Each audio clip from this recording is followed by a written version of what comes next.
Do angels have access to our mind? They do, God permitting. What does that look like? So the angels can do actually two things in relationship to us. The first is they can put an image in our imagination and even put a perspective on that image, just as the demons can do the same thing. So the demons can not only just put an image in your imagination, because we get these thoughts, where did this come from, right? But they can even put a perspective on, like, this would be really good, right? And this is why sometimes people will come to me, like normal men, normal heterosexual men will come to me and they'll say, I had this bizarre experience where I was in this situation and I had this thought of pedophilia, and I had this kind of like inclination to I said, well, that's not your junk, right? That's not you. Demons can make anything look appealing. One exorcist contacted me recently because he had kind of gone through that type of thing. He was working with this one woman who, by any stretch of the imagination, was not good looking whatsoever.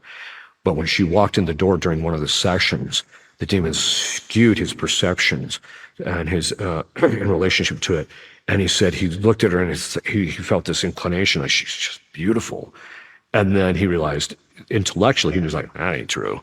And so he just stopped, did some prayers, broke it. And then when he looked at her again, he says, ugly as sin, right? So the point being is they can get that perspective. The angels can also do the same thing, because perceptions are either in congruity with reality or they're not. For example, let's just take transgenderism. People's perceptions about who they are may or may not be. If you're a normal heterosexual male, you say, hey, I'm a male, and this is then my perceptions are in congruity with reality. But if I'm some dude who thinks he's a woman, your perceptions aren't in congruity with reality.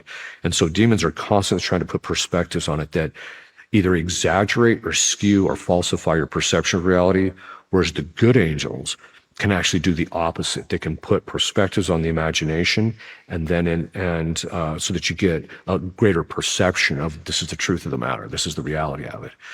So one of the ways that you'll notice that is you'll get a bit of clarity in a situation.